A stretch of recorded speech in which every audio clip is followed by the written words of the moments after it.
It's about working with the grain. So this book, which I'm going to talk about, Working with the Grain, and the talk are about approaches to development policy making and implementation and how they've evolved. In my view, development practitioners have come to the end of what's been a long road over the last 50 or 60 years, and we're very much at the beginning and seeking to shape something different. For the past 50 or 60 years, development practice has been about doubling down. If you look at the World Bank as the International Bank for Reconstruction and Development, created in the aftermath of World War II and created explicitly with the logic that the way you get development is through investment. And so if you could only increase investment and you could do this through projects, then development would follow. And that was the reigning model of development for close to 2 decades. Then in the latter 70s, as it became apparent that the returns from that approach were relatively low, there was the first round of doubling down. There was the sense, well, the reason that the returns from investment are relatively low is because the incentive environment is wrong. So if only you reform to get the incentive environment right, then the returns would follow. And that set in motion the whole era of structural adjustment lending, which was an effort to say economic reform, change the incentive environment, and then development would proceed. By the later 1980s, it had become apparent that getting the incentive environment right wasn't working out quite the way it was expected to work out either. And so the early stage of that was not quite a doubling down, but it was, let's expand the agenda to strengthen public management. Because if only you can get stronger public management alongside this new incentive environment, then things will be fine. But then that's limited, and then we also have a completely changed global context. We move into the global context of the fall of the Soviet Union, the fall of the Berlin Wall, and we move into an era of democratic triumphalism, and then you see what was perhaps the largest doubling down of all, which was, in order to get development, what you need is you need to get the governance environment right. The reason why economic incentive reforms weren't working and management reforms weren't working was because of problems of poor governance. And so what you needed to do is you need to fix governance. You need to fix the bureaucracy, you need to fix the rule of law, you need to fix democracy, you need to end corruption. You need to do all of these things, and then development will succeed. And the reigning mantra for the better part of a decade was that good governance is necessary for development, which is a rather extraordinary statement when you think about it, because what it essentially is saying is that the countries that were high-income, sustainable democracies had these characteristics which evolved over centuries, but which somehow or other had become necessary conditions for development. Now, the puzzling thing is that when you look at the evidence base that was used to make that argument, the basic evidence was not consistent with that argument. Now, you can take almost any measure you like of governance, and you're going to get a scatter plot that looks something like this. The scatter plot will show you that countries with low income have relatively weak governance by whatever measure you want to use, and countries with high income have relatively strong governance, and you can fit a line and you get all the spaces in between. And so the good governance is necessary for development would say, look, you see, this is what you got in the bottom left, this is what you got in the top right, therefore good governance is necessary. But that's not what that scatter plot says. At a trivial level, what it says is you've got correlation, not necessarily causation. But even if you set that aside, the fact that you see this relationship and the fact that it's causal says very little about the nature of that causation, the nature of mutual causality between governance and development, the way in which governance and development may in fact co-evolve. One leads another for a while, then the other one leads the other, and that the nature of that dynamic process is one which will differ in terms of its sequences depending upon the point of departure.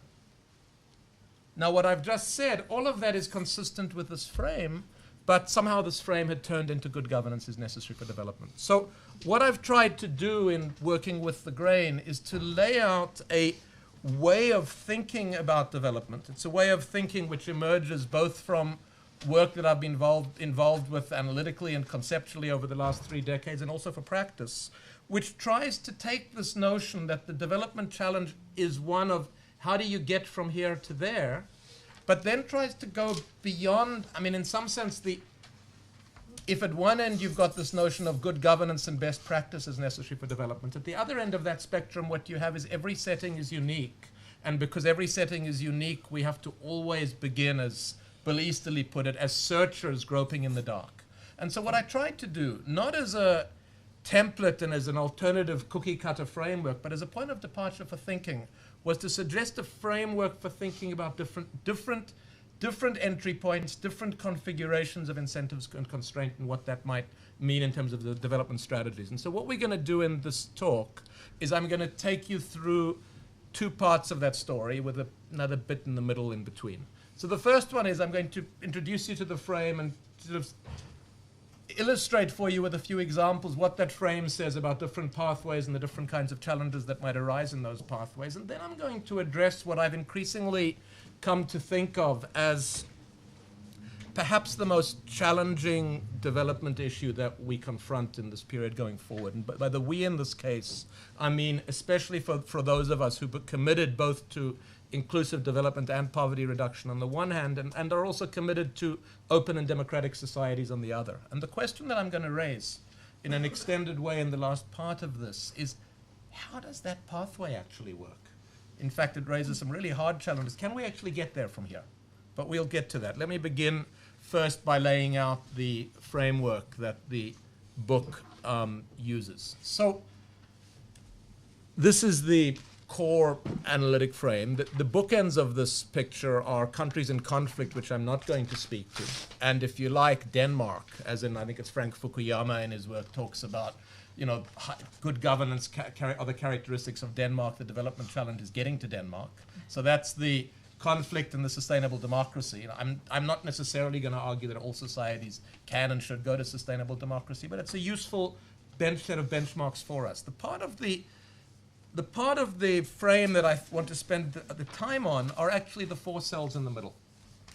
And let me just give you a sense of the analytic logic that lies behind the four cells of the middle. So if we take first the column which says dominant and competitive, this is really a shorthand summary of the political settlements literature.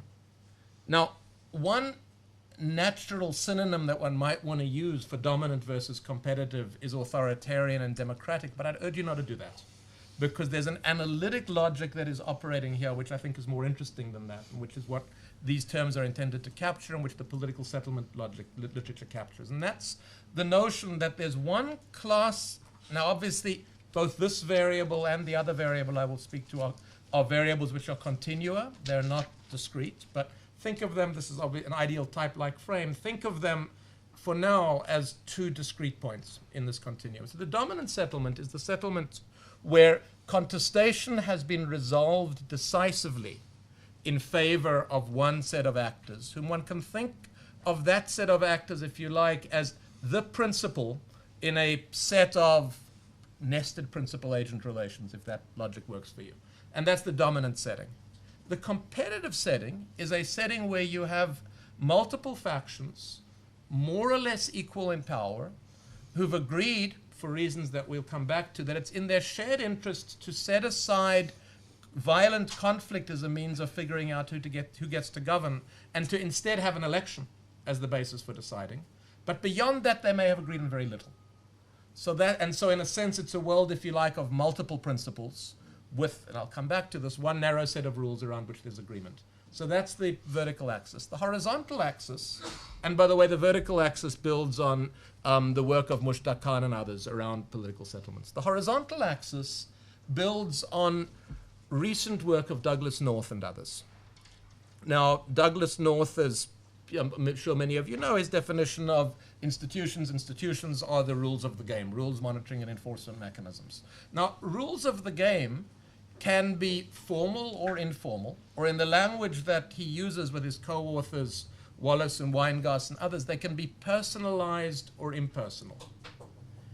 Impersonal rules of the game are rules that apply equally to all who are defined as having standing. So if you're defined as having standing vis-a-vis those rules, your expectations are relatively clear. Personalized rules of the game are rules that are structured around specific deals deals between contesting elites, and so North and others, they talk about the elite bargain, deals between patrons in vertical patron-client relationships. So you've got then these four cells. You've got dominant and discretionary, personalized and dominant. You've got personalized and competitive. You've got more rule-bound, but nonetheless dominant. China, for example, today. And then you've got, I'll come back to rule of law competitive. So this gives us a framework. And the reason that this framework is, I hope, useful is that each of the cells in this framework are characterized by distinctive patterns of incentive and constraint, and thus entry points for moving development forward. And by teasing out the nature of the incentives and constraints that operate within each of these, we begin to get a handle of different ways of getting from here to there with different starting points. So let me illustrate. Let me begin on the top left. So the top left, dominant and discretionary, and there's one critical point to make here, which is dominant plus discretionary does not necessarily mean developmental. It just means dominant, and it can mean dominant, discretionary, and predatory, as, for example, Ferdinand Marcos in the Philippines or Mobutu Sese Seko in Zaire. But it can mean dominant, discretionary, and developmental. When I teach this material, I like to say, I mean, there's obviously more complexity around this, as Robert has studied in enormous depth in some other countries. I like to say that if you're in this dominant and discretionary space, it's a little bit like rolling a dice where you've got 5 ones and a 6. And if you roll a 6, the results can be extraordinary. And there are 2 examples that I explore in some depth in the book. It's the examples of Korea and of Ethiopia. What is fascinating about the Korean story, and it's the paper that none of us want to write. It's the paper that was written in the latter 1950s by a US AID official who looked at Korea and said, Korea is a basket case and it will always be a basket case. Mm-hmm. In 1960, in response to student reaction, multiple sort of sense of discontent in the society, General Park and the military step in, and that sets in motion 25 years, 2.5 decades of sustained inclusive growth in excess of 7% per annum. So that's the first feature. If you're dominant and discretionary and developmental, the potential for very, very rapid growth can be high. But predation can also be high.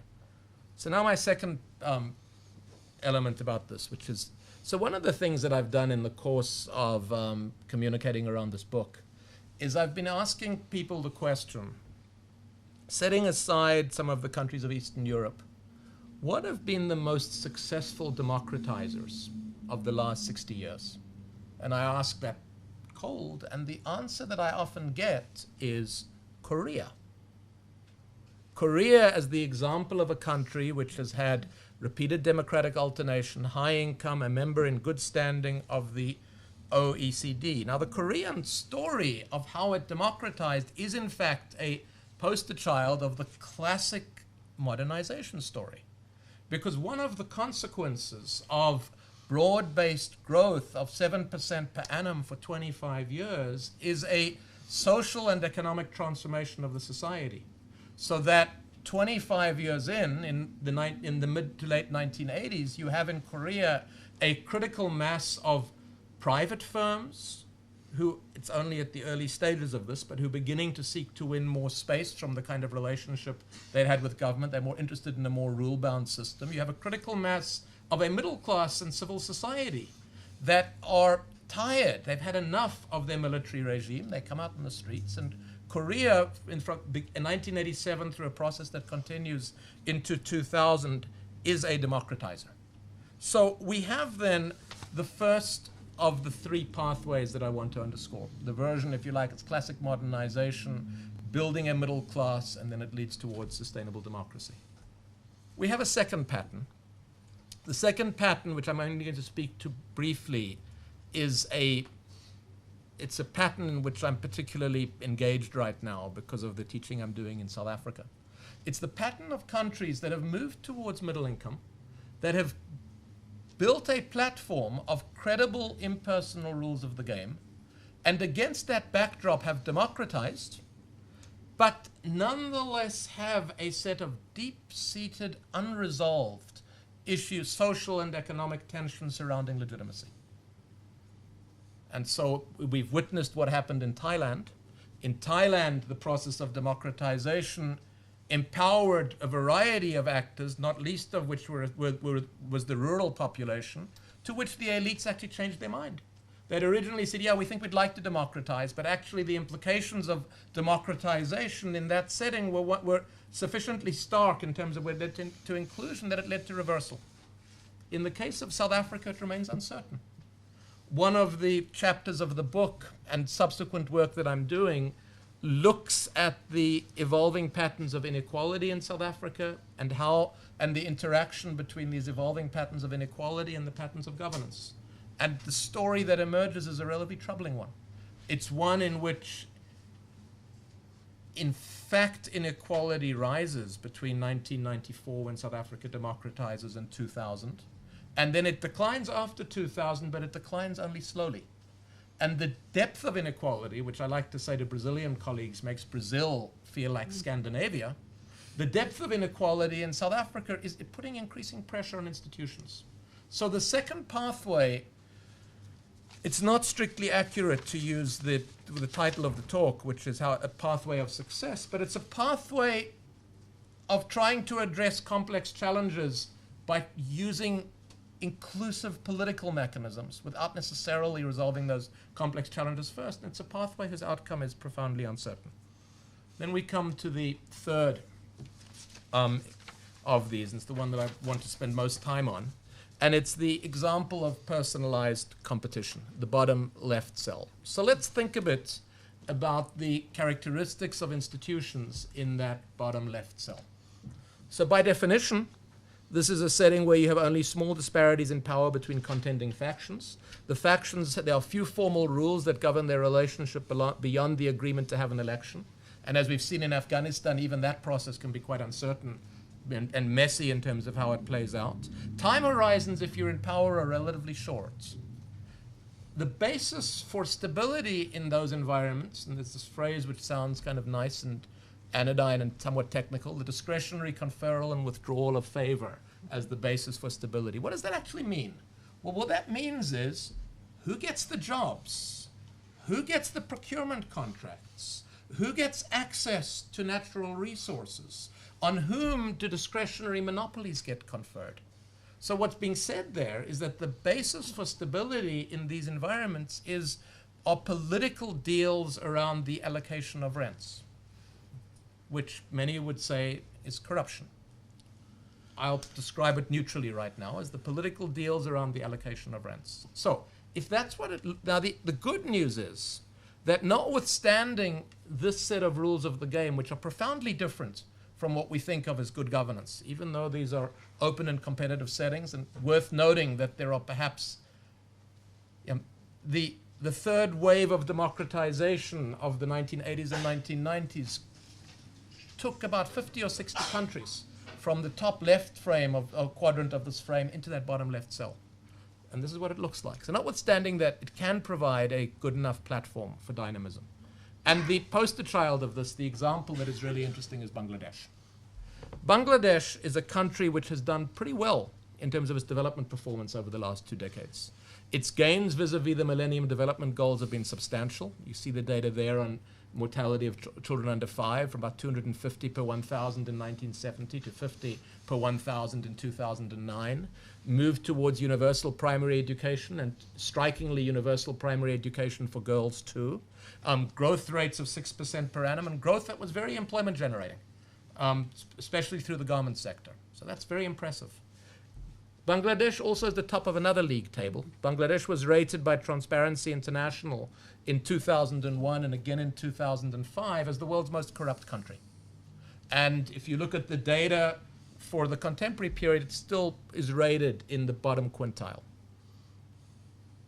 So the good news then is that even in this messy environment, you can see growth, and I'll come back to how that might have been achieved later. But the question that arises in a setting like this, and it's a question that was especially salient in the late 90s and early 2000s, and Bangladesh addresses it for us. It's a really important question for those of us working on governance. The question is can good governance be engineered? So to answer that question, or at least to offer one narrative which helps give insight in that question, I'm going to tell you a story. It's the story about someone who I'm sure many of the people, what begins with someone who I'm sure many of the people in this room know. It's Pierre Landell Mills. Pierre Landell Mills was the World Bank's country director in Bangladesh in the late 1990s and the early 2000s. And people who spend time, outsiders who spend time in Bangladesh, are typically startled by the impunity of corruption and the impunity of shakedowns that pervade the entire society. Now, this period was an interesting one for those of us working on the governance and development agenda, because it was in 1997, the World Bank issued a World Development Report on the state in a changing world. I was part of the team that did that. And what stood out with that report was it was a report which, in a sense, created the space and made legitimate the effort to address governance as part of development work. So what Pierre Landell Mills did is he invited the leaders across a whole variety of governance fields to visit Bangladesh. So there was someone who was global expert in judicial reform, global expert in parliamentary reform, global expert in public administrative systems, a global expert in intergovernmental systems and decentralization, and he asked them to provide recommendations for reform in Bangladesh. And if you read this report, it would look like what one would expect a report that's produced in that way would look like.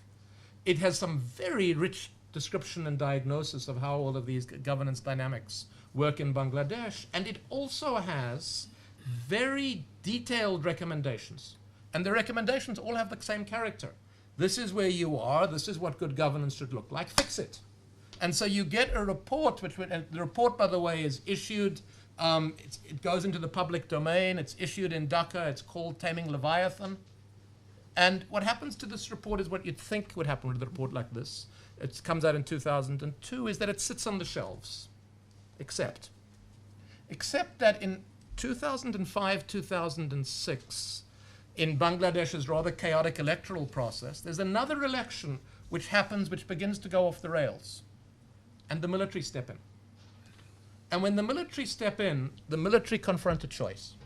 What should we do? Should we simply provide the platform that can enable, if you like, the goose that's laying the bronze eggs of growth and poverty reduction in this messy environment to continue? Or should we try and fix governance? And the military appointed as their caretaker prime minister a man by the name of Fakhruddin Ahmed. Fakhruddin Ahmed is acknowledged in the Taming Leviathan report. I believe he was working in the World Bank office at the time, as one of the contributors, one of the people who added value to that report. And so what the military then, what the caretaker government then proceeds to do is it proceeds to say, we are going to try and fix governance. The template is there. The report's written. It's called Taming Leviathan. So, very bold. Issue warrants for the arrest of both the political leaders, arrest the sons of both the political leaders, arrest many cabinet ministers from both political parties, arrest many of the senior business people from across the spectrum. They're going to clean up governance. They invite Muhammad Yunus to start a new political party, which he prudently declines. And then what happens, 18 months, 2 years into this, growth starts to slow, civic unrest starts to grow, and the military realized that it's much better to have a goose that's laying bronze eggs than a dead goose. And so what they do is they release everybody. They release the prime ministers and their sons, and they release the business people, and say, please, go and have an election. Let's see if we can get back to the equilibrium that in its own messy way was working for us. And I think that for those of us who work on governance, this is a truly important cautionary tale about what is and isn't possible in relation to governance. So, this then are three paths. Let me move on in the following way. If we have different pathways, and if I go back to here, if we want to talk, you mentioned the phrase, David, a good fit approach to development. And I mean, I prefer good fit to best fit, by the way, because best fit sounds too perfect to me. But if we're going to have a good fit approach to development, we need not just a framework for thinking about different country settings. We also need a framework for thinking about different kinds and classes of entry points. And broadly speaking, the book explores two of those. The one is the classic narrative around best practice reforms. Those of you who are familiar with the 2004 World Development Report, they talk about a long route of accountability, which says a combination of technocracy and political will produces best practice. The kind of environment that I've just described for you, though, is an environment in which the conditions that produce that are simply absent. What you have instead is a world of fragmentation, and a world in which you have many local struggles, each of which have local actors interacting with one another in complex ways. And so you can think of that world as a world in which what you have, that development moves forwards through islands of effectiveness. Bangladesh moves forward not by fixing its business environment as a whole, but by creating a special purpose set of arrangements which can enable its garment sector to thrive, by particular kinds of mechanisms that produce outcomes notwithstanding weaknesses in public service delivery in schools and in health. But each of those can be thought of as contestation amongst multiple actors, where the outcome will depend upon the relative strengths and weaknesses of coalitions of actors seeking to achieve a developmental goal versus blocking coalitions. Now, much of the book is written to try to think through this logic and how this works and the conditions under which you can get success in messy settings, and I don't have time for that. But I hope, David, I do have time for one last major theme, and it's the one that I wanted to speak further about, and it's this dilemma of whether what I've described, and you can think of Bangladesh as the point of reference for this, whether this kind of cumulative incrementalism is indeed a viable development pathway. Now, here's the thing. What we've talked about up to now, what I've asserted is that even in these messy environments that are personalized competitive, it is possible, I think the evidence suggests that it is indeed possible, to build islands of effectiveness that can produce results. But these islands of effectiveness are operating, if you like, in an environment which is endlessly on the edge of chaos. And the question that arises is, can that edge of chaos, knife edge, where development policy, Merrilee Grindle talks about just enough governance, Danny Roderick and others talk about binding constraints, can this edge of chaos, knife edge, be sustained for long enough that you can actually see the economic and social transformations that move towards more impersonal institutions? And so a question that I would put to you to think about is obviously setting aside the historical experience of England and think about this late 19th, 20th century. Ask yourself the question, what country can you think of that has actually made that journey? You know, we've now got, with the third wave of democratization, 120 countries that would define themselves as democratic. Many of them sit in that bottom left cell. Kinds of countries to think about: Philippines, Indonesia, India, Ghana. And the question is, all of those are still pretty much on the left-hand side of that sequence of arrows. Can you think of a country that has traversed that? And on reflection, there is one. And I'm going to tell you the story of this one, and then I promise to end. So this is a country. It's two political parties, alternation between the parties, and everything was organized along patronage lines in this country. So the largest public employer would have 50,000 employees. All 50,000 were patronage appointments. Elections would take place every 4 years. So you begin one period, you've got a set of employees, you've got a political leader in power, that political leader and allies fill all 50,000 appointments. 4 years later, there's an election. The other party wins. All 50,000 people are fired. All 50,000 are reappointed as allies of the opposing political party. 4 years later, there's a reversal, and everybody gets fired again, and that process begins. I'm sure some of you know what the example that I've just provided. It's the example of the United States Post Office in the 1880s. The US in the 1880s was a pattern and a system of economic and political organization which was built around patronage and spoils. And this system changes incrementally and cumulatively over 50 years. It changes through both top-down and bottom-up processes. There is a top-down reform. It's a civil service reform. It's the Pendleton Act, but the Pendleton Act passed in 1882, and incidentally it gets passed in reaction to the assassination of the president by a disgruntled patronage seeker who didn't get his job. The Pendleton Act only covers 11% of federal employees.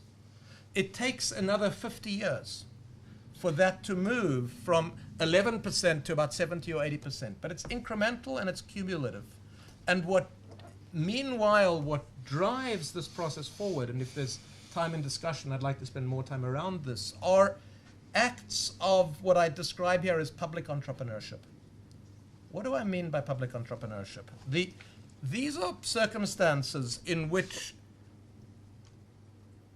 leaders within the bureaucracy, not at the top tier, but a tier below the bureaucracy, over the course of decades, build internal capabilities, build external alliances, and use this combination of internal capability and external alliance to trump their own domestic political processes. So that the agendas of change, and many of some of the most effective agencies inside the United States begin this way. The agendas of change are not driven by a classic set of political reforms that come top down, but they are driven by alliances between actors in the upper middle of the bureaucracy and civil society actors. It's a very different model than we ordinarily think about change. So, one last point to make. Let's take this set of civil service reform processes and tell the story in a larger way, because it leads us to what I think is an absolutely critical message in the book, and it's one that I only came to, and its centrality became more and more salient to me as I went through these presentations, and it's this. So let's think about this US process over 60 years. The process has as its point of departure, post-Civil War, the US begins to grow. You begin to see a creation of a national market, you see a national network, and the US begins to grow at 4% per annum, and it grows almost without interruption, at 4% per annum for 60 years, from the mid-1860s to the mid-1920s. This produces economic transformation. It produces urbanization, it produces discomfort with social change, it produces social movements, it produces reformers, and in that environment of change, you see, in a sense, the growth in its transformation brings with it social actors that begin to generate gains in institutions and institutional improvement. And that process, it's in a sense a continued feedback process between growth, expectations, pressure for change in institutions that drives this incrementally and cumulatively over 60 years. So, I'm going to sum up with this slide, which comes out of, it's a quote that comes out of the book. And now when I first put this down there, I was more intrigued by the second half of the quote, which says, perhaps a seeming excess of order or a seeming excess of chaos may be less a signal that a country is off track than part of the medium-term nature of things. The stories that I've told you, the story of Korea is a story from the 60s to the mid-80s of a seeming excess of order. It's the current story of Ethiopia. The story of Bangladesh, or the story of the United States from the 1880s into the 1920s, is the story of a seeming excess of chaos. And in a sense, one of the messages of thinking about the world through this lens of different points of departure is that all good things do not come together, that development involves this mix, and we have to struggle to hold this mix. However, the more often I've given the talk, the more that first clause has become central to me. Because if you think about the dynamic that I described for you, you think about the United States dynamic, you think about the Korean dynamic. In both cases, the lock-in of sustained institutional change is coming from the interaction between institutions and the inclusive growth which produces the economic and social transformations that move that process forward. And that's why at the end of a journey which began for me in the mid-90s around thinking about governance and institutions as the center of development, I find myself now in some ways back near where I began, which is to ask the question, what is the development strategy that can move inclusive growth forward? What I think we've learned from the journey of governance over the course of the last 2 decades is we've come to understand the ways in which what I've called at one place in the book small g governance governance reforms that are supportive of achieving sufficient development goals, the ways in which those are both crucial and the ways in which they can be used to support that agenda. But ultimately, more than I even realized perhaps when I wrote the book, this book is indeed about the integrating of governance and growth in development strategies. Thank you. Thank you very much, Brian. Persuasive and eloquent as usual. I think we should all notice that the word inclusive is in there along with economic growth, Yes. which sets your proposition apart from some of the formulations we've heard on public platforms in the UK recently.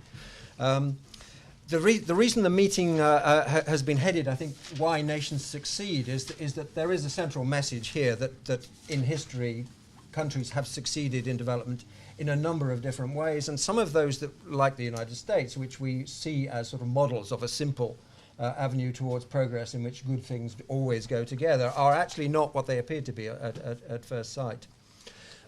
So this is a challenge to the narrative, which I'm afraid is still influential, which thinks that there is a sort of an Anglo-American model of doing things, which is quite straightforward and involves introducing all good things as early as possible in the expectation that everything else will come. Robert, what do you think about this proposition?